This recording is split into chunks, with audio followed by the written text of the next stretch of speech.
So we always say as a nonprofit leader, you have to hold the complexity and pass on clarity to people and give them easy on-ramps to understand who you are, what you do, why you do it, and then let them self-select whether they want to know more. You give them less of a response. There is much more increased likelihood that they're going to say, oh, tell me more about that. But if you dump the complexity on them, very rarely is someone going to say, tell me more. They're going to be like, wow, I'm sorry. Like, hey, I got to go. I got to pick up my kid for soccer, like.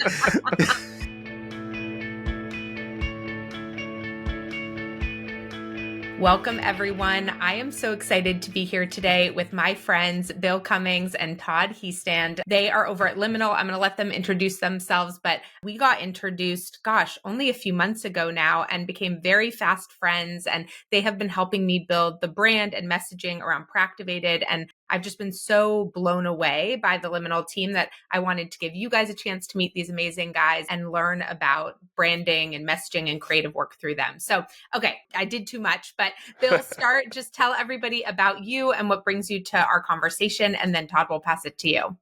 Yeah, it's funny that we didn't meet until a few months ago, because I know we've been in a lot of the same circles, have a lot of the same connections. And I have to say, I was a little starstruck. I was like, are you Mallory Erickson? Oh my God. He said, that over there's Mallory Erickson. And I was like, I don't know who that is. And you thought I was messing with you. Like, oh, come on. You're just trying to. I'm sticking with that story. So yeah, thanks so much for having us on. It's just been a joy to get to know you personally. And again, we've been in the same circles, but to meet in person, it was like instant friend and connection. And so thank you for just, the interactions we've had in the last couple of months. So yes, we are Liminal. Todd and I both come from the nonprofit space. We like to say that we have 50 years combined of experience in nonprofit leadership. Todd always likes to say I have 45 of those years and he has 5. But that's not true. No, it's not true. It's a more split down the middle. It's probably a 60-40 split. But nonprofit community development work here in the US and mostly urban centers in the United States, and then international development work. Me and a group of friends founded a nonprofit organization that worked in Guatemala City, serving local leaders who are doing gang prevention and education in an urban settlement community there. And a mutual friend introduced Todd and I back in like 2009, we think it was. Maybe. And so we've been really close friends since then. Todd joined the board of that organization. We've worked together in some really neat ways. 5 years ago, we founded Liminal as an agency that works exclusively with nonprofit organizations, and especially those who work in under-resourced communities. And our focus is on branding, or strategy, branding, and engagement. And we can explain a little bit more later about what that means. Yeah, Bill said it all, so I don't need to say too much more.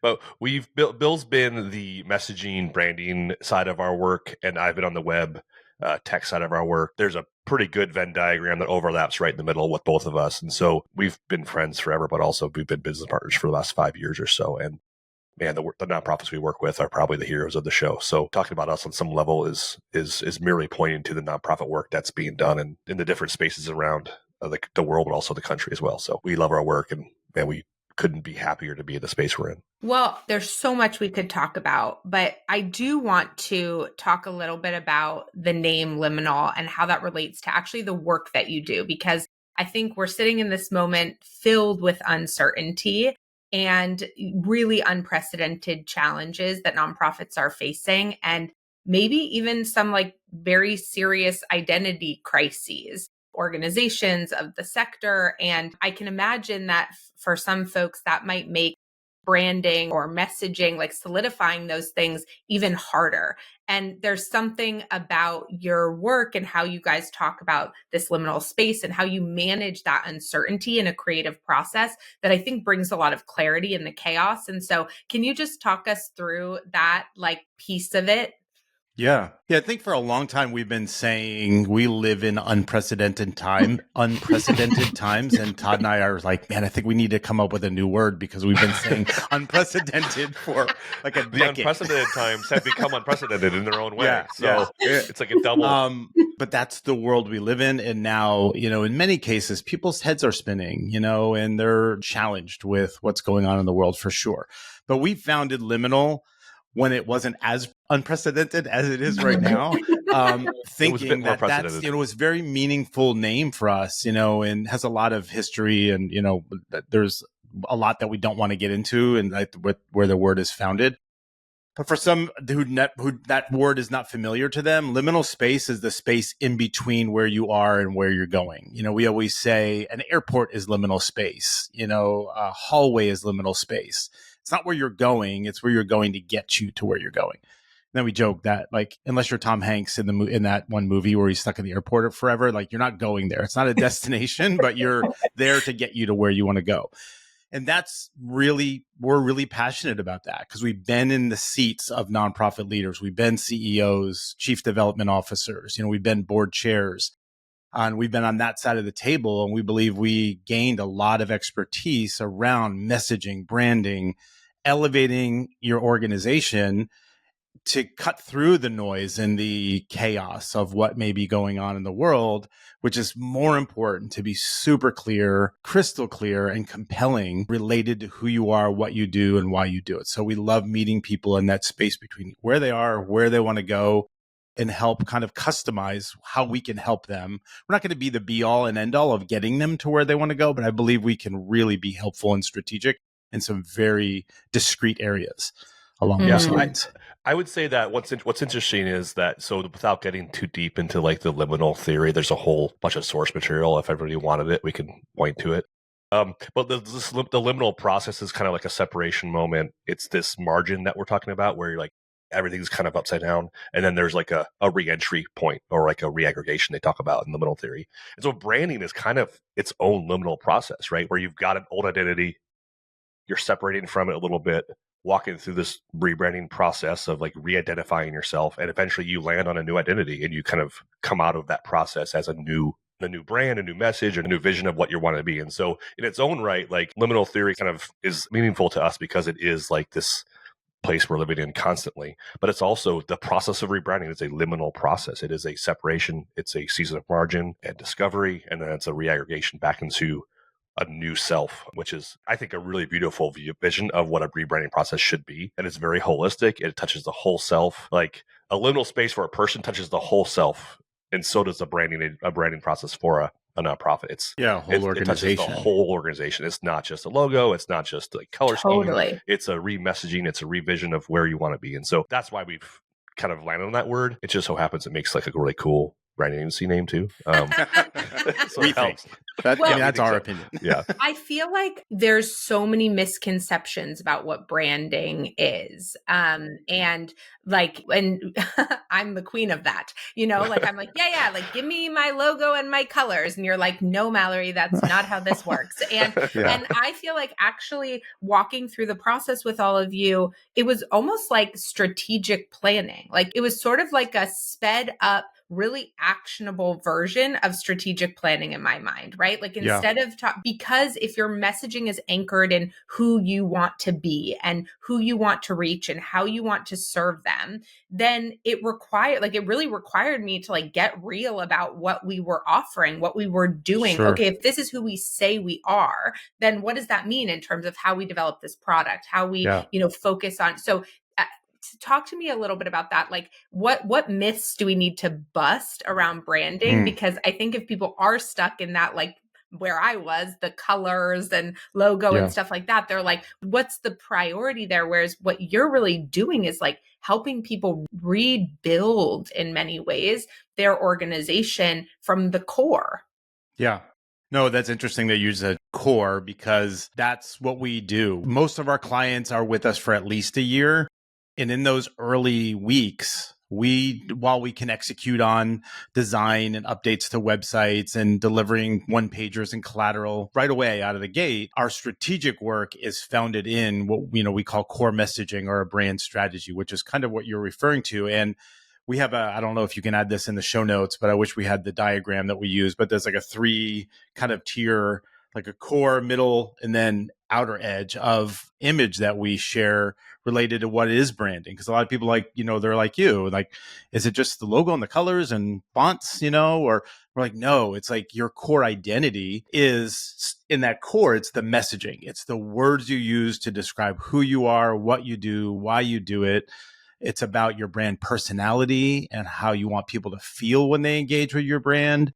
It's what you want them to think, what you want them to feel, what you want them to do when they engage with your nonprofit organization. So that's the core. And then that for us informs then what it looks like. Then that informs what should the colors be? What should the logo look like? What image should it create in people's minds? What impression, like branding is like branding. If you think like branding a cow, or branding an animal, which I don't want to advocate for that, but just saying like that's an image in people's minds. It's like, putting your stamp on it is the messaging. And then again, the next outer core is that like, how does it show up? What does the logo look like? What are the colors? What's the typography? And then after that, it's like, how then does that show up in the world where you combine the words and the visual identity? So what does it look like on a website? What does it look like in a case for support? What does it look like in a slide deck? What does it look like in, a pitch deck, or in your impact report or in anything, in one pager, anything you're having to put out in front of people? How does it show up on your social media, et cetera? So I'm doing a lot of the talking. I'll let Todd chime in and add to that. No, I mean, I think one of the things that we have conversations with a lot is like, why does that even matter for a nonprofit? Like, we're just doing good stuff. Do we really need like a polished brand? Do we really even need to worry about our logo? We're not a tech company. We're not like, trying to sell whatever it is that people sell. I could start using analogies, but Bill knows they fall apart really fast. So I will just stop right there. But like the question is, why does branding actually matter? And so, one of the anecdotal stories I have is we work with a nonprofit here I'm in the Portland area, Oregon. And, a good friend of mine ran a nonprofit and high capacity leader. I mean, incredible leader, incredible mission, incredible organization. And their approach was like, we want to make our website. I went to his website and I was like, dude, you've got to upgrade this a little bit, because it was just like a 1998 WordPress site that had no content on it at all. Or a lot of it. Or a lot of it. And he was like, well, I want us to look like we need money. Oh my God. That's why I have it so low key. It's on purpose. I don't want people to think we have all the money we need. Yeah. And I'm like, well, do you know who gets all the money? People who have all the money. Like, if you look at the world, like the bigger organizations get the giant donations. Mackenzie Scott gives her money, and she looks who has capacity to handle this money, and who looks like, and not, it's not just looks like, but also it has the capacity to do something meaningful with its money. And so, I mean, it's not just the money, it's the investment, right? And so if people are going to invest large amounts of funds or partnership or whatever that looks like into your organization, you need to look like you have your stuff together. And a lot of times nonprofit leaders do have their stuff together, but it just looks like they don't. And so it's kind of like this mismatch between their capacity and their brand. And so what branding does is it raises the public's perception of capacity. Even if the capacity is amazing, it raises that perception in a way that people are like, oh, I take you seriously now. And so that nonprofit has partnerships with the largest governmental agencies in the state now. I mean, they went from like 700,000 to like 7 million in the last 3 years. It's insane. Now, COVID, like their capacity affected that. COVID affected that. They were positioned correctly in the right time, in the right place, but their branding was a significant part of that. And I don't just say that. Their executive director will tell me like, hey, you guys are a significant part of this growth. Not all of it. We're not naive. We don't think that like branding's like a Band-Aid you can put on something, but it definitely levels up and equalizes the capacity and the of the organization. Can I add to that real quick, Mallory, that like the core messaging isn't just mission, vision, core values, just that high level stuff. That's important. We take a deep dive into, again, brand voice and personality. What's the problem your organization is working to solve? And what is your unique solution to that problem? Those are questions you have to answer. Right. Yeah. What are your programs and how do you talk about those programs?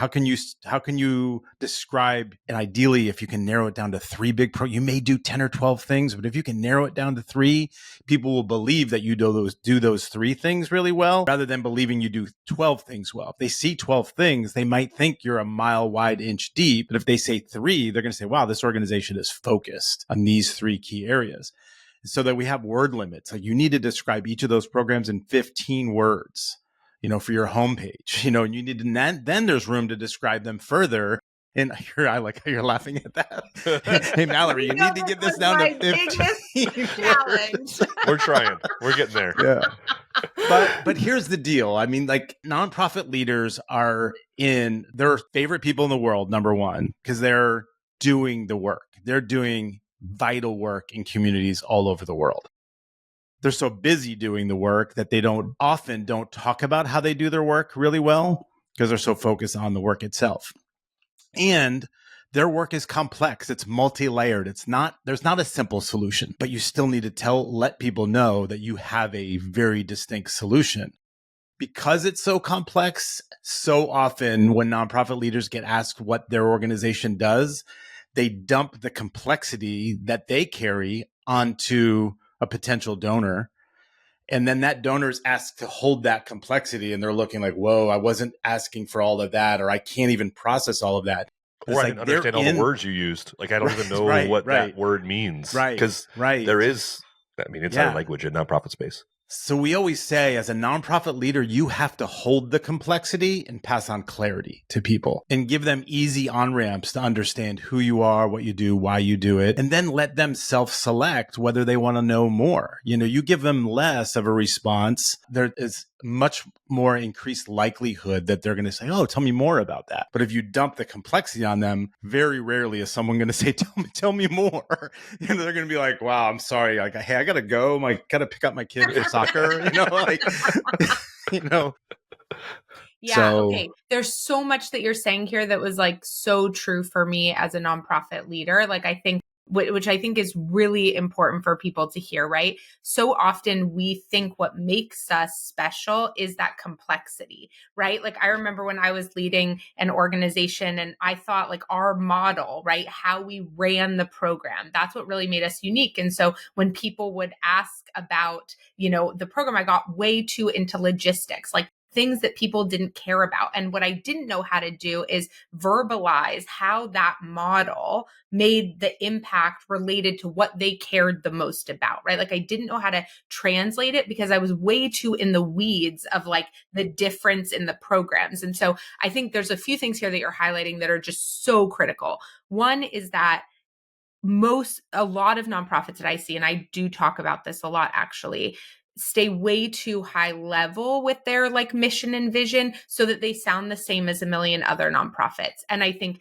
differentiation right now is one of the most critical things a nonprofit can do, because especially as we're seeing this funding landscape change, there are going to be so many organizations saying they're doing the exact same thing and they're really not, but to a funder and at a high level, it sounds the same. It looks the same. Exactly. And so that is, a lot of people are going to lose funding, I think, because of that, because they aren't being super clear about what they do that is unique, and not from the perspective of like, we're Monday through Friday in 32 schools and you take this bus here, like all the things I thought were like differentiating us, that everybody was like, we do not care about that, Mallory. So I think what you're saying is like so critical. Like, there needs to be that differentiation. There needs to be the like, what makes you specifically unique, but then delivering that message through the lens of what your community members, what funders are able to process. Yeah. And often, so we like to think about that, like where people are ready to receive the information that they need. So like, there's a book, it's super nerdy. It's called The Pattern of Language. It's like that thick, and it's about building houses and homes and stuff. And it talks through like the different spaces of a house and how like when you enter into a house, it's like, here are the ways, here's how to make it welcoming, here's how to make it feel like you're in the right place. And so when we talk about our work, there's often a mismatch between what we're saying and where the person is standing. And so we like to talk about like a communication strategy as like the sidewalk, the front porch, the living room, and the kitchen table, right? So some conversations belong at the kitchen table, like your finances, your financial statements. Those are board member conversations, maybe major donor conversations, maybe like grant conversations, right? Then there's the living room where it's stories. It's like the complexity of the work. It's where you cry a little bit with your donors and your audience a little bit, and you kind of tell stories, and like it's really the meaty part of the work. And then there's the front porch conversation, which is like, hey, this is what we do, this is how we do it, here's a little more information. Like, this is like a little bit more than you would get like on the sidewalk, where it's like, hey, what do you do? This is what we do. And then that person can choose to walk into the porch. They can choose to walk further into the living room. They can choose to walk further into the kitchen, right? And so there is this opportunity where our nonprofits have of creating spaces for people to belong in their nonprofit community in a way that makes sense for the people. So it's not this coercive like funnel of like jamming people closer and closer to the funnel. Because some people don't belong at the kitchen table. Some donors should only be monthly donors at $50 a month. Some donors should be one-time donors in Christmas. Some donors should be volunteering at events. And so it's creating these spaces where you can have conversations that should be happening and they're appropriate for the kind of engagement someone's looking for. And they're not like at the sidewalk getting the kitchen table conversation because they're like, I don't really want that information. That's too much for me to handle right now. But then like the consistency between those spaces is really important, right? Because I feel like we've all shown up on a website or at an event or at a doctor's office where we've been like, am I in the right place? Right? Like that is the worst feeling. That is the worst feeling. Like, did I click the wrong link? Like where, like, am I in the right Zoom room? Like, and so I feel like what one of your guys' core principles is around that like consistency piece, right? Which is like, does that front door, does that porch match the house that you walk into? Right. Or all of a sudden do you feel like, wait, was that where, Yeah. Well, in our experiences, a lot of nonprofit founders or executive directors or CEOs are very kind of like type A, go-getter personalities. And they're kind of like, they're visionaries who are thinking of different things all the time. And they get asked what they do. And often they're giving very different answers, to the question. It's kind of like whatever's top of mind. Oh, this story just happened of impact. I got to tell you that.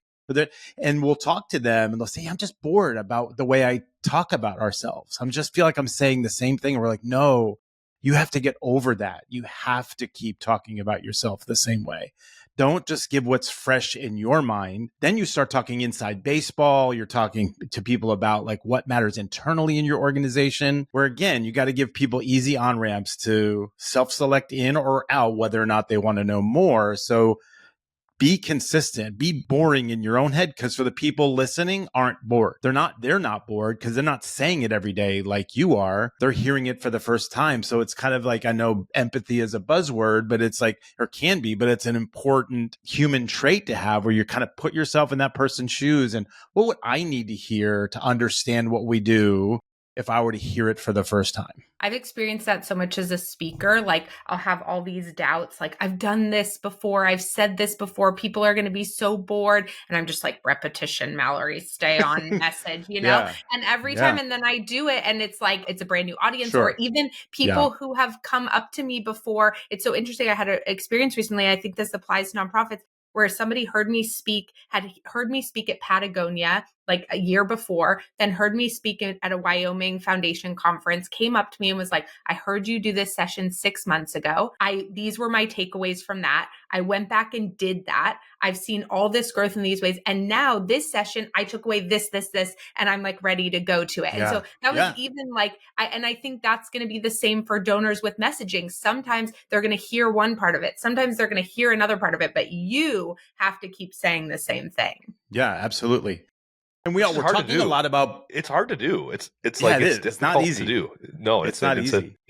We're talking a lot about that core side of things, the messaging, and like we highly value design. We highly value. We've got people on our team who are. I don't think Jacob would mind if we said he was a typography nerd, but he can spot a font like, oh, that's such and such. I'm like, how did you know that without even looking it up? He said some people lay in bed scrolling TikTok. He lays in bed scrolling through fonts, typography. That's how he stays awake. He wakes up at 3 a.m. It's weird. I don't know. But he's great at color. He's great at all of that stuff. And we value that. We want to show up visually in a way that is powerful. But the core messaging is the foundation for that. And once we finish a core messaging process with clients, they're like, oh my gosh, we needed this so bad. And then it becomes a great 10, 12 slide deck for onboarding new staff members, for onboarding new board members, because you're able to introduce them into this common language this is how we talk about ourselves. And that process ends with, I love this last section we have, which we just call it lexicon. It's a group of words that you use and words that you avoid. because often we feel like we're being the word police, or we'll hear our board members say a word and we're like, oh, we don't use that word. Like, well, have it in your core messaging, and then you can refer back to that instead of feeling like you've got to call them out every time. And then you mentioned strategic planning before. I just wanted to say this as well, as I know we're biased about what we do, so we kind of feel like what we do is the most important thing, while there's so many more important there's so many other important things that organizations need to do as well. But we'll often talk to organizations like, oh, we need to go do a strategic plan and then we'll come back to you. And we're like, we feel like your core messaging needs to be nailed down as a foundation for your, like, what are you strategic planning based on if you haven't even nailed down how you talk about yourselves, or your programming isn't even clarified in common language that everybody gets and everybody understands? So that's just something we come up against all the time. One of the things that I really appreciate about that and found in my own process with you guys there is that that's how you create alignment too, right? Like if you're going to say, this is who you are, this is what you do, that's going to guide the strategic plan. And it's also going to identify where there's inconsistency. Essentially where you're like, okay, we're trying to say we're this. We don't do that, you guys. Right. Yeah. And so I feel or it's unreasonable for us to expect us to do that, because that's not exactly because a lot of visionary leaders are like, we should do this, this, this, this, and this. And I am the king of ADHD, right? So I'm always thinking we should do every other thing that's out there. And sometimes Bill's like, yeah, no, we should just keep on doing the thing that we're doing. Should do what we do. Yeah. Well, and also, right. And that's the other really cool thing about your work is it requires a level of restraint and clarity. I think that's why I would put it before strategic planning also. And maybe in some cases in place of it, because I don't necessarily think strategic planning always brings that clarity. And oftentimes I think it brings the too many things, right? It's our strategic plan is to do 45,000 things, whereas I feel like I was just having a coaching call with somebody where I was she was like, well, and then we could do this and then we could do this. And I was like, no, we have to start. We're getting this flow. You are trying to solidify the flow of a presentation. That needs to happen. Then you want to add on bells and whistles later. Cool. But right now, this is the core. And I feel like that is what you guys do. And, to the house metaphor before, and what you were saying about the visual brand and the, that side of it, it's now it's all making sense to me. It's of course the messaging stuff has to happen first, the identity stuff has to happen first. It's the same with a home.